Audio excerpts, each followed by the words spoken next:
and welcome to day 2 of Eurosport's unique coverage of the third round of the Formula One World Championship, the San Marino Grand Prix. Ahead of us, the final period of official practice on our build-up to the big race. I say practice, but the spectator areas here are almost packed to capacity. Motor racing, in particular Ferrari racing, is almost a religion to these people, and their enthusiasm adds another element to a unique atmosphere at this, the first race of the European season. With me is John Watson. John, what were your impressions of the first day? Matt, I think there were 3 things stood out. First was Gerhard Berger out-Sennaing Ayrton Senna to take provisional pole position. Riccardo Patrese in the Williams, and that car now really looks very competitive indeed. And finally, Martin Donnelly, a superb 12th place in the Lotus Lamborghini. Well, coming up, we have the battle for pole position and all the news from the pit lane. And joining us later will be Dr. Harvey Postlethwaite, designer of the sensational-looking new Tyrrell, on the effects of aerodynamics on the new Formula One cars. But first, here's Andrew with the highlights of the first day.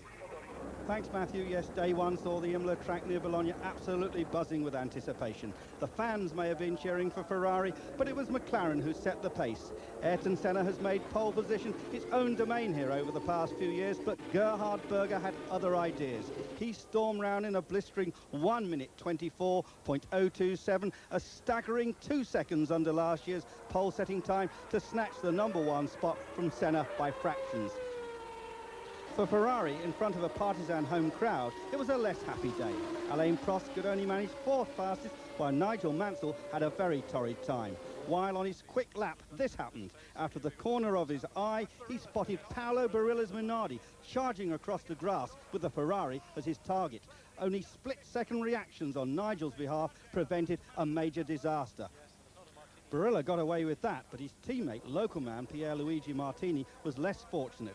He lost control at the Acqua Minerale and slammed into the tyre wall. The front of the car was viciously severed from the machine, but Martini, amazingly, escaped with no more than a chipped ankle. He hopes to return to racing at Monaco. He wasn't the only one to collide with the scenery. Take a wild ride now with Alessandro Nannini as he passes De Cesaris and loses it. Nannini was uninjured in that incident. A happier time for Williams, though. They go into the final qualifying session with Patrese 3rd and Boutsen 5th, and will look to keep the McLarens honest. Well, car design is very much on people's minds here at Imola, with the new 1990 regulations coming into force. Of all the cars making their debuts at the San Marino Grand Prix, perhaps the most spectacular is the Tyrrell with its flying front wing. Earlier, Andrew Marriott spoke to the car's creator, Dr. Harvey Postlethwaite.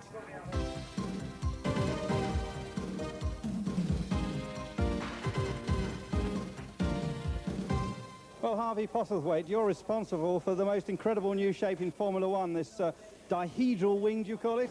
Well, it's either dihedral or anhedral. It depends which way you think it's pushing. But yes, I think we could call it dihedral. What's this wing actually do?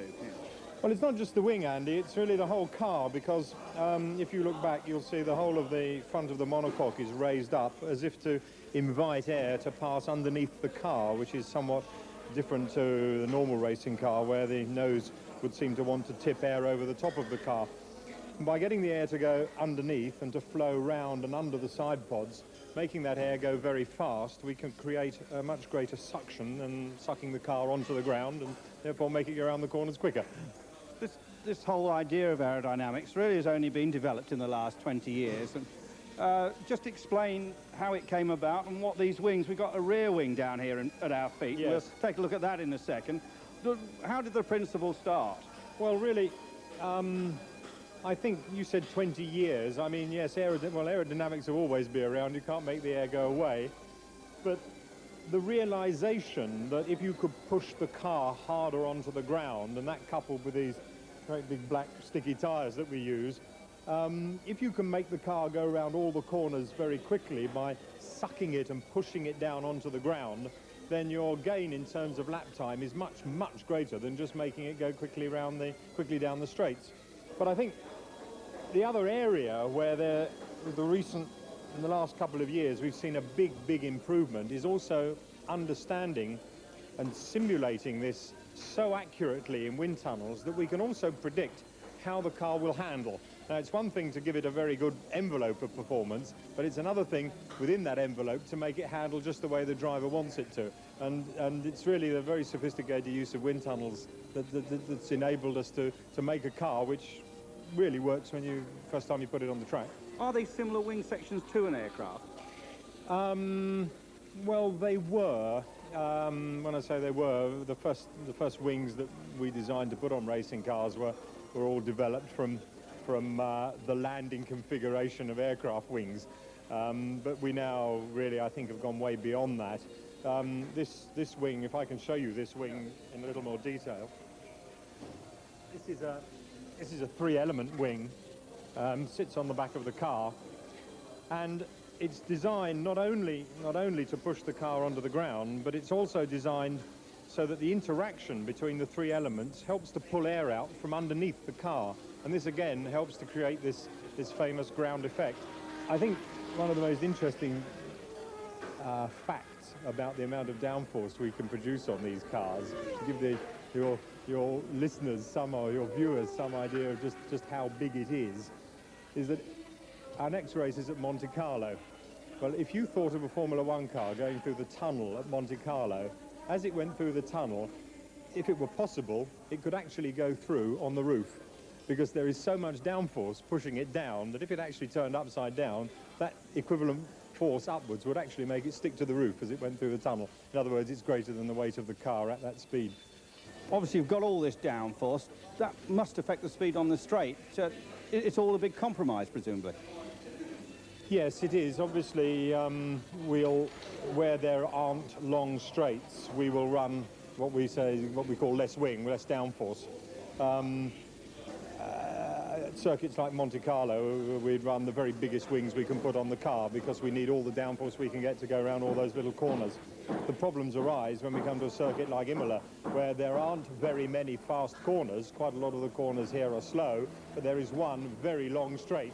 Now that becomes very, very difficult to find the right compromise, and it's something we pay quite a lot of attention to in the day's testing that we've been doing here before the Grand Prix.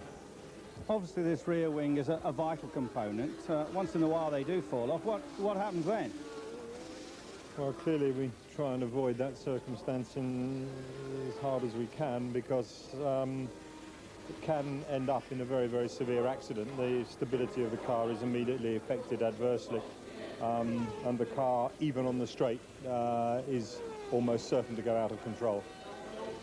Now, you're one of these technical boffins that's really spoiling motor racing, because these things don't slide about anymore. If you had a completely free hand and wanted to design a racing car that was exciting to watch for the spectators, would you do it all differently? Absolutely not. To me, these are absolutely superb, functional the way they are, and I think the racing of these cars provides the best spectacle in the world.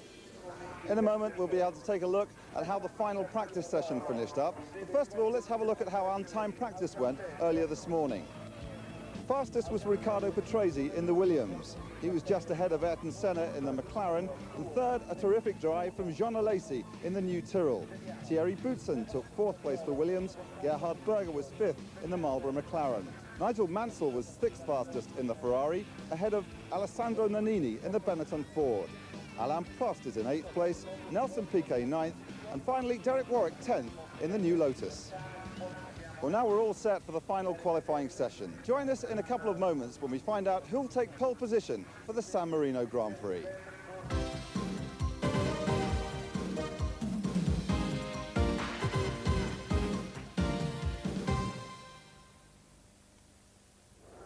Welcome back to Imola, where the final qualifying session has already started, so let's get straight out to the action on the track with John Watson and Andrew Marriott. Yes, thank you, Matthew. Jean Alesi now out on his qualifying run. The talented Frenchman has moved back to his native Avignon from Oxford, where he lived for the last couple of years. And this looks like a quick lap. John Watson, is he on the qualifiers? Yes, indeed he is. He's got two sets of qualifiers, and he's going to go out and try and make the best use of those tyres. Qualifying tyres really are only good for about one fast lap. At the end of the day, you can combine the two sets and maybe make a third run, but generally speaking, by the time the tyres have had a run, they're more or less finished. What do you make of that new wing that we saw Harvey Postlethwaite talking about, that new dihedral front wing, they call it? I think when we first saw it in the press when the car was announced, John, we thought it wouldn't stay on the car for this race, but it really is working as he goes through the chicane there. Yes, it does work. In fact, I thought it was an April Fool's joke rather late in April, but it was so different to anything else we've seen on a racing car. And for Tyrrell to come out with something really revolutionary like this at this particular part of the year really did catch people off guard. Well, of course, we saw the six-wheel Tyrrell, but that was a very long time ago. Now that plunging downhill section, and what a vast crowd here today for qualifying. The place is absolutely packed, and as this guy's parents were Italian, maybe they're going to adopt him. Well, I think so, and Alesi is a pretty Italian name, and although he is French by birth, he looks sort of Italian. He's got that sort of swarthy look about him, and the Italian race fans love racing drivers who drive racing cars aggressively, and Jean Alesi has got that form of controlled aggression that really makes him extremely exciting. Let's look at his time, 1:25.230. Jean Alesi goes fifth for Alesi. Good show from him. In fact, the time's a little bit slower than he did 2 weeks ago in testing, but on the day it's good enough. Now Gerhard Berger on the provisional pole. He'll be battling hard to stay ahead, of course, of his teammate Ayrton Senna. Ayrton Senna has been on the pole for the San Marino Grand Prix for the past 3 years. Is he going to get knocked off it? Currently, this man is in front of him by just a fraction. Just take us through the lap. Driving cleanly, John. Yes, he is. He was always up the curb. He has been sliding up the curbs a little bit on this lap, but generally speaking, it's not been too bad. Having Ayrton Senna as your teammate does give you something to go for, and Berger has responded very well to the change of team. McLaren being quite a different home for him than that of Ferrari for the last 3 seasons. Yeah, there he is. See the Austrian colours on the side of his helmet as he kicks up a little bit of dust, using all the track and, of course, the runoff areas as well. Does that sort of throw the car offline? Doesn't appear to, John. It deviates the car slightly. You're losing hundredths of seconds, and all those hundredths add up into tenths and tenths into seconds. And by driving a clean lap aggressively in controlled form, will be quicker than sliding around as we've seen Gerhard. Let's look at the monitor. Time coming up, 1:23.781. He has gone quicker. Berger has clipped 0.3 of a second off yesterday's time. So Senna will really have his work cut out now. This is Nannini. Nannini in the new style Benetton. And this is Senna. Senna now trying to recapture the pole, going on to his qualifying lap now. Yep, he came onto the pit straight. He came on quite slowly, but doing so, getting the power down and really trying to force the car, thrust the car out of that slow second gear chicane, and then maximize on the speed down through the Tamburello, coming into the Villeneuve curve, and then hard on the brakes into the Tossa curve. This second gear corner, getting the car in and feeding the power in as quickly really as he can. You see the car squirreling a little bit on the track, a little bit too much of the 700 horsepower Honda have available for their drivers today. But look, he's good. You see, this is not going to be a particularly good lap. He's already using too much of the curb. He's been sliding a little bit in the Tossa, getting across the curb, sliding there in the Acqua Minerale. Let's see, look, again. Quite wide there, Johnny. He's up on the curb. Every corner he's been on so far, he's overdriven the car. He's trying, at this point, too hard. I know it's easy sitting here commentating on it to say that, but he needs to control what he's doing a little bit more. That's wasting time. He's losing time. He's abusing the tires, abusing the car, and actually going to go slightly slower than he would think he is capable of doing. Yeah, coming towards the end of that lap now. And a bit tidier through that Ravazza corner. He got it back under control.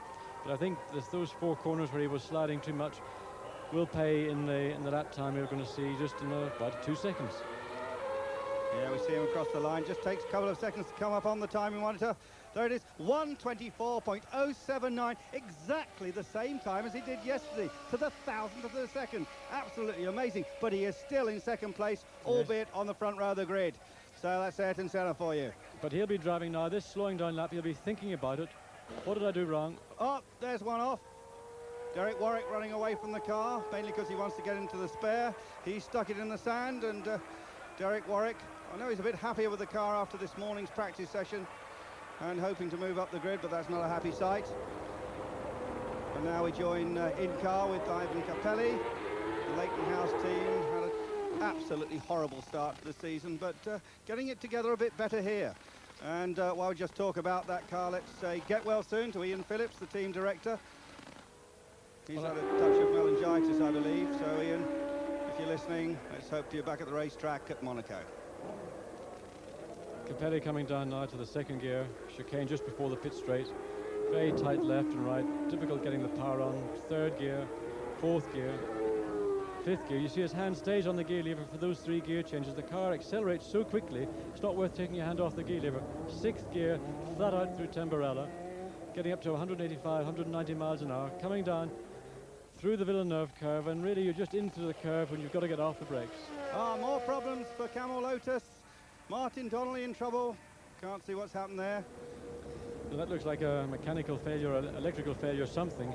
Great shame, because Martin Donnelly has been going extremely well here in his 3rd Grand Prix for Lotus Lamborghini. Here's a man who is sliding the car, Thierry Boutsen, hoping to get up at least onto the 2nd row of the grid. This is Thierry on his 2nd qualifying run. Remember, Ayrton Senna still has a run to come. Boutsen had some problems this morning, Andrew. He was complaining about brakes, and of course brakes are very important on the Imola circuit. You've got 3 or 4 places where you really have to get on the brakes heavily, so they've managed to cure that, and we're going to see what Boutsen, if he can make up for some of the lack of braking in the morning in this afternoon's time session. The session, of course, that really counts for the grid. There's Boutsen. Boutsen goes fourth. Boutsen onto the 2nd row of the grid with a 1 minute 25.039. Thierry Boutsen has gone fourth. Now he's slowing down. And Senna again. Senna goes out for his 2nd run. Well, it's this time or never, John, and car's in the way too. Well, he's got De Cesaris in front of him, and he's got John Alesi behind him, but I don't think Alesi's going to be a problem, though he will try and hang in there, grab the slipstream as much as possible. Remember that Alesi's Ford engine, the V8 Ford engine, has got about 60 horsepower less than Senna's Honda engine, so he's going to try and maximize as much as he can on the slipstream the Honda is going to provide him with, but of course the power will tell. Going uphill into the double left-hander. Yes, in that previous run you said that Senna was perhaps overdriving the car a little bit. Now it looks as if it's much smoother on this run.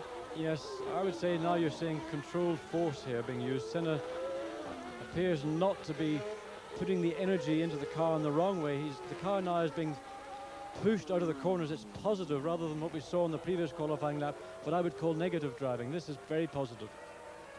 Looks like a quick one. Just about 58 seconds under that bridge on our stopwatch, and we know that's going to be a quick one if he gets there that soon. Anything under a minute at the bridge is very, very fast indeed. Now it's much, much more settled. The car looks right. He looks totally in control of the situation, and I think we're going to see a very, very fast lap from Senna. But Alesi's kept up remarkably well. Look at that.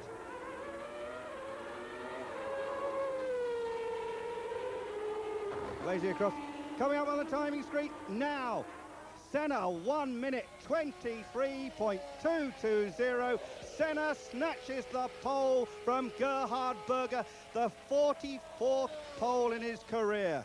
Fantastic. And he's going to be very happy, Ayrton Senna. That was a superb lap. I mean, really, as a driver watching that, it's a pleasure to see another driver drive a clean, positive, aggressive lap. Well, Nigel Mansell, look into his eyes. He's still got a run to do. Can the Ferraris get at least onto the 2nd row of the grid? They're in the 3rd row at the moment. Alain Prost on a running. Well, there's Prost, that superb drive, of course, in Brazil. On his 2nd drive, Ferrari garnered a victory. What sort of times Alain Prost going to make? Prost coming towards the timing light now. There he goes, Prost. Not much improvement. Prost has improved. That's good enough for 6th spot. 25.179 to Alain Prost. Nigel Mansell now, he's going to try and get a clean lap. He's had a lot of problems throughout the weekend, particularly with traffic, and 1 or 2 cars in particular have been a real pain. So let's hope Nigel can get a clean run, because basically I think he is quicker than Prost. Prost is a superb race driver, tactician, politician, linguist, but Nigel's a great racing driver, and he is fast. Yes, they say Nigel's Italian hasn't improved much further than the spaghetti carbonara stage. It's always a start, Andrew, but I think working in an Italian team with a driver who does speak the language fluently, such as Prost, must put Nigel at this stage at a disadvantage, especially since Prost has won a race and Nigel hasn't. So he wants very, very much indeed to reassert his position in the team. Last year, really, he was the unofficial #1. He eclipsed Berger, but right now, Prost is doing to Mansell what Mansell did to Berger. We just saw a shot of all the vines which are around here. Now he's coming up behind Thierry Boutsen. Whoa, oh, off he goes. Oh dear, I mean, the bottom of that car got a right hiding. I mean, really, I'm not quite sure if Boutsen did get in his way. He seemed to be on a part of the track that did interfere with Nigel. He was wanting to get out of that corner quickly, but it seemed to affect Nigel. He's missed a gear, the electronic gear change. He's got to go down through the gears. He can't select the gear he wants, and of course, he's spoiled that lap. He's going to have to now cruise back and try and start another lap and hopefully try and improve upon the time he's just had from Friday. Yeah, well, in fact, this is his second run, John. His first run, he moved up to 5th spot, so he remains in 5th at the moment, but the third row of the grid is not what the Ferrari fans, the Tifosi, want this time. We see it again. He clipped the curb on the inside of the right-hand part of the chicane. I'm not so much sure if Boutsen, he was in the wrong place at the wrong time, but Nigel looked like he was sort of slightly out of control before he got there, and of course, going across the curb like that, all 4 wheels were right off the ground. The bottom of the car was scraping along the ground. That car will need some carbon fiber surgery tonight, that's for sure. Now Mansell still going. Probably a little angry under that Union Jack crash helmet. Sparks flying out. Oh, dear me. Straight on at the chicane. There's a major misjudgment. He came down, didn't get his braking right, and did the right thing, of course. He went across that little pathway that has been worn by other cars doing the same thing, but of course that lap will not be allowed. He took a shortcut, so this lap will not count no matter what the time is. How the timekeepers know that? Report presumably from the marshal's post. Well, the marshal's post, of course, the circuit is covered in cameras, so they will be able to monitor exactly what has taken place, and this lap will be deleted from Mansell's total of practice laps. But that just gives you an indication as to how hard Nigel was trying, and he left his braking ever so late. Made the right decision not to attempt the chicane, because he would have certainly damaged the car. He went across the grass, but of course that lap's been wasted. And the tyres, the qualifying tyres, that means they've got one life less than they would have had he not made that misjudgment. Just off screen, John, we've seen that Riccardo Patrese's gone a fraction faster, but stays in 3rd spot. There we go. He chose to go straight on really quite early at that situation. He knew he was never going to get round there. So really frustrating day for Nigel Mansell and Ferrari, and I think that he is capable of getting into the 24s, but he's been denied it. Just the closing minutes of practice now. We go in car with Nelson Piquet. Just remind us of those gear change points, John. Yes, 3rd gear, changing into 4th gear, holding 4th gear on the second part of the Ravazza, snatching 5th, holding 5th all the way down to the first right, left of the Marlborough chicane, then hard on the brakes, down to 2nd gear in a 6-speed gearbox. Left, right, down on the power, hands flurrying up to 3rd gear, 4th gear, 5th gear. The gear changes are so quick, it's not really worth taking your hand off the wheel. PK 25.7, that's 8th spot for him. Gerhard Berger back on the track for his 2nd qualifying run, and he will be working really hard to try and recapture the pole. Can he do it? Coming towards the end of this lap, in fact. But he was sliding a lot coming onto the straight out of the Ravazza corner at Startville, whether the tyres really have had the performance left in them after that hard run. 24.2, no quicker. Gerhard Berger has to be content with 2nd spot. Okay, the checkered flag coming out, and that is the end of the session. Ayrton Senna takes his 44th career pole. Let's look at the times then. Senna and Berger on the front row of the grid. On row 2, it's all Williams, Patrese and Boutsen. On row 3, Mansell and Prost, all Ferrari. Then Jean Alesi, Nelson Piquet, Nannini and Warwick round out the top 10. Martin Donnelly, a great 11th. Mauricio Gugelmin right up to 12th spot. Bernard is 13th. Stefano Modena 14th. Suzuki 15th.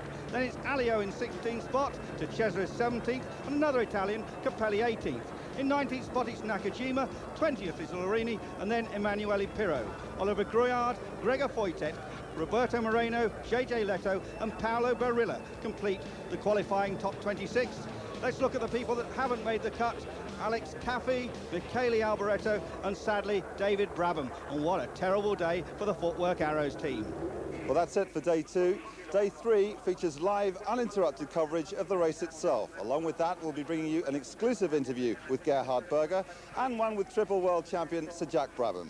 So make a date to join us at 1 o'clock UK time, 2 o'clock in Central Europe for our build-up to the big race.